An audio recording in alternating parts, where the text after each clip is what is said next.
Et si je te disais qu'il y a aujourd'hui un couple sur 5 qui vit ensemble, sans amour ni intimité sexuelle régulière, est-ce que tu me croirais? Non. Eh bien pourtant, selon plusieurs études occidentales, entre 15 et 20% des couples mariés sont sexless, c'est-à-dire moins de 10 rapports sexuels par an. Et attends, parce que ce chiffre ne parle même pas de ceux qui font encore un peu de sexe, mais sans désir, sans connexion, sans envie réelle. Reste jusqu'à la fin, parce que certaines vérités vont peut-être te bousculer, et j'espère peut-être même te libérer. Et laisse un commentaire si tu veux aider d'autres personnes qui se posent exactement la même question. On va parler d'un sujet que peu de gens abordent frontalement. Le couple sans amour, et parfois sans sexe non plus. Ce qu'on appelle parfois un couple colocation. Ce n'est pas une rareté. 15 à 20% des couples mariés sont considérés comme sexless, donc moins de 10 rapports sexuels par an. Dans certaines enquêtes européennes, plus de 30% des couples déclarent une forte insatisfaction sexuelle durable. Ce qui est frappant, ce n'est pas seulement la baisse du sexe, c'est que beaucoup de ces couples continuent à se définir comme normaux, simplement parce qu'ils fonctionnent logistiquement. Ils maintiennent une structure de vie commune simplement parce que la logistique fonctionne. Les repas, les vacances, la gestion domestique, mais ils ignorent que cette stabilité apparente masque une atrophie émotionnelle profonde. Reste bien jusqu'au bout, on va explorer pourquoi on reste, ce que ça coûte vraiment, et surtout comment savoir si rester est sain ou toxique. Pourquoi certains restent quand l'amour s'est envolé? Il y a des raisons très concrètes derrière ce qui ressemble parfois à une forme de déni. Première excuse classique, la peur d'être seul.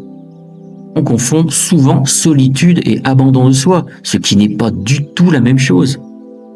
Les études montrent que la peur de la solitude est l'un des premiers facteurs de maintien dans une relation insatisfaisante. Même devant les raisons financières. L'individu confond présence et connexion, préférant une solitude à deux, souvent plus cruelle, à l'angoisse de l'autonomie. Deuxième excuse, la sécurité émotionnelle ou matérielle. Certains couples misent sur la stabilité, même quand l'amour a déserté. La recherche d'un cadre connu prime sur le désir. Ce besoin de confort fige le système, empêchant toute croissance personnelle au nom d'une sécurité qui ressemble de plus en plus à une prison dorée. Troisième excuse, plus sournoise, l'identité. La peur de l'étiquette, divorce, échec.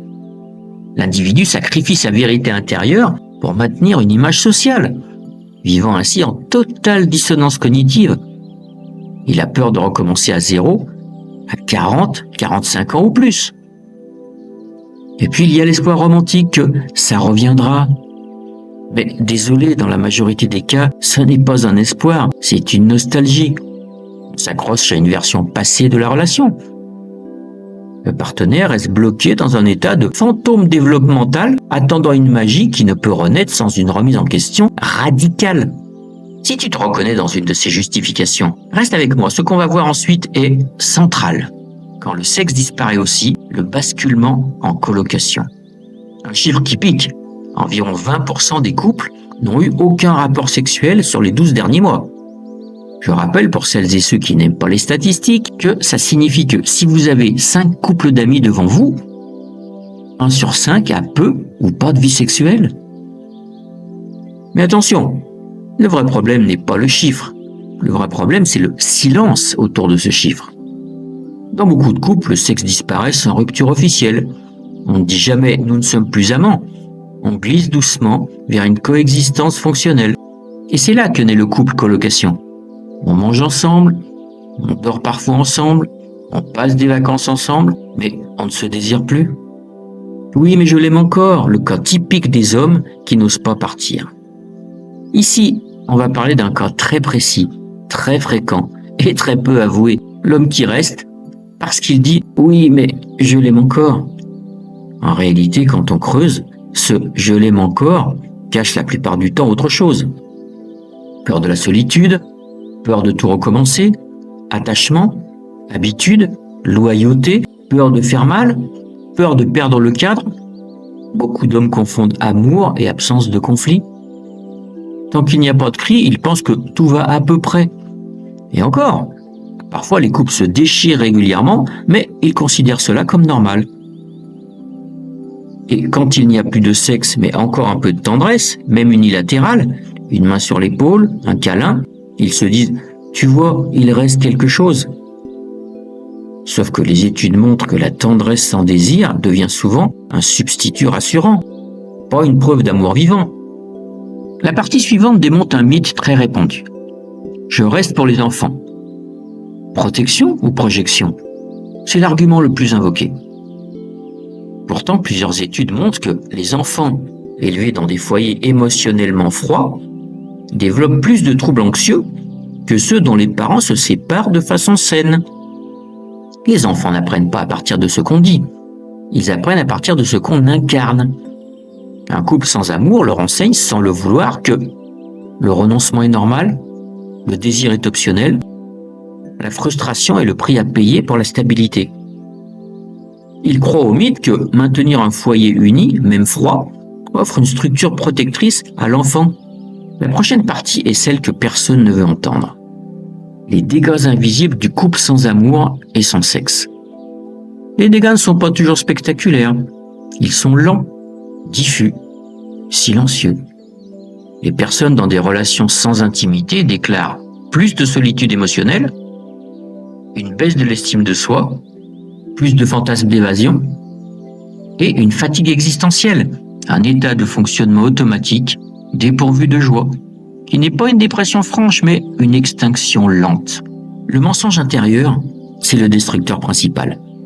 En se répétant que ça va ou que c'est normal, l'individu crée une déconnexion systémique avec sa propre réalité.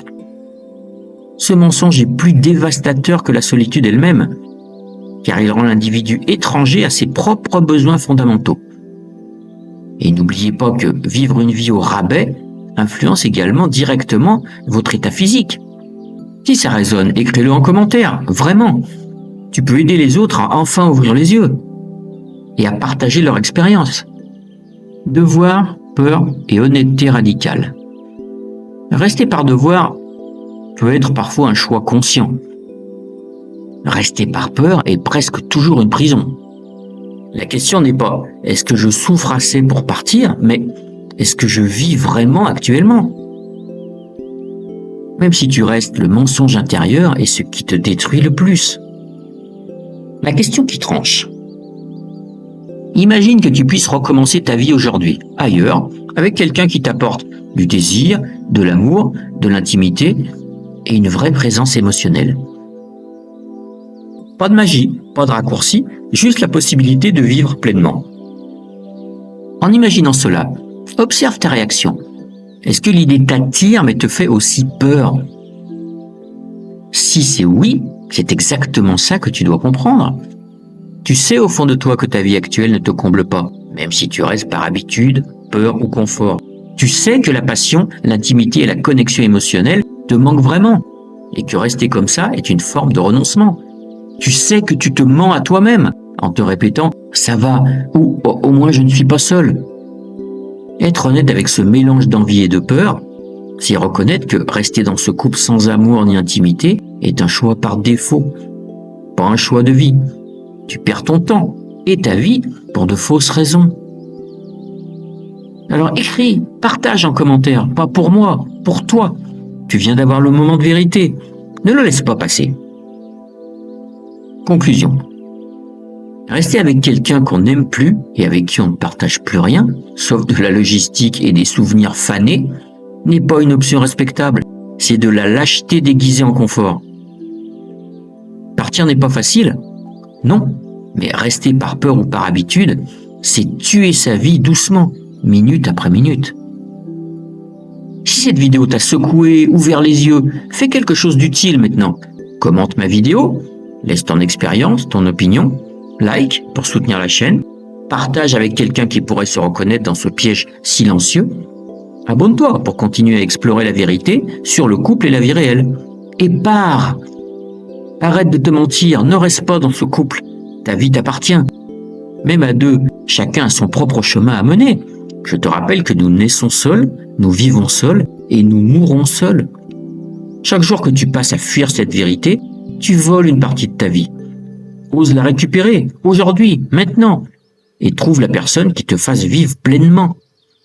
À bientôt pour ma prochaine vidéo sur Réveil relationnel.